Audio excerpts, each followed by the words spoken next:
Why is this so powerful? I watched Bullet Train recently with my wife, and apart from the fact that we both thoroughly enjoyed it, we were surprised how emotionally effective some of the scenes were, and that sent me on a journey to find out why. And watch it again. A technique that gets bandied around a lot is the whole breaking the fourth wall method.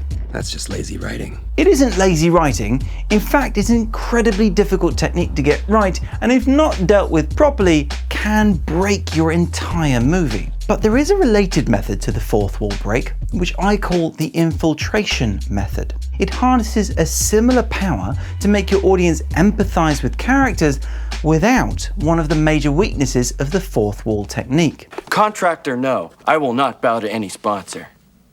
So, where is this fatal flaw, I hear you cry?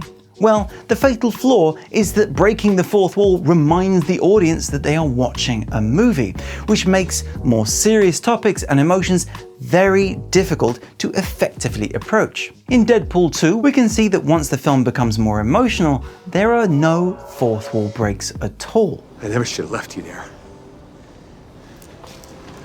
I never should have left you in that prison.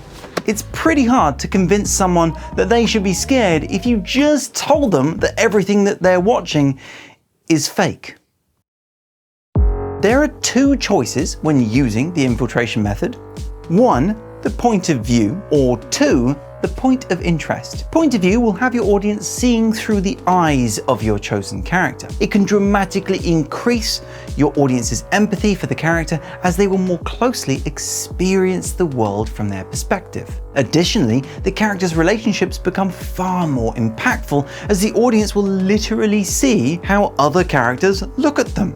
Unlike the fourth wall break, however, where it is difficult for more than one character to be involved in the technique, the point of view infiltration method can work with as many characters as you like.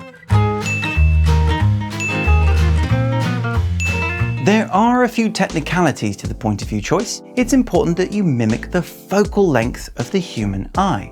Now, what do I mean? Well, this means don't use a 200mm lens, as your character wouldn't be seeing the world in this way. Instead, you should be using a 35 to 50mm focal range.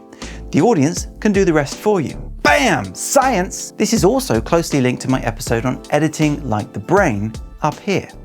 Or up here. The second choice for the infiltration method is the point of interest.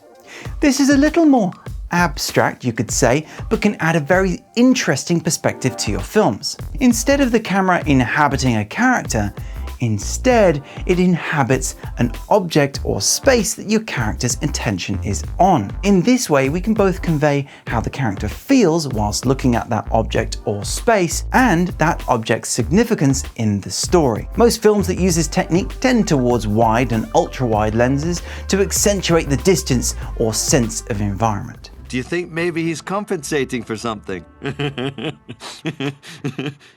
It may sound like the infiltration method misses the fun and power of the fourth wall break. It's over.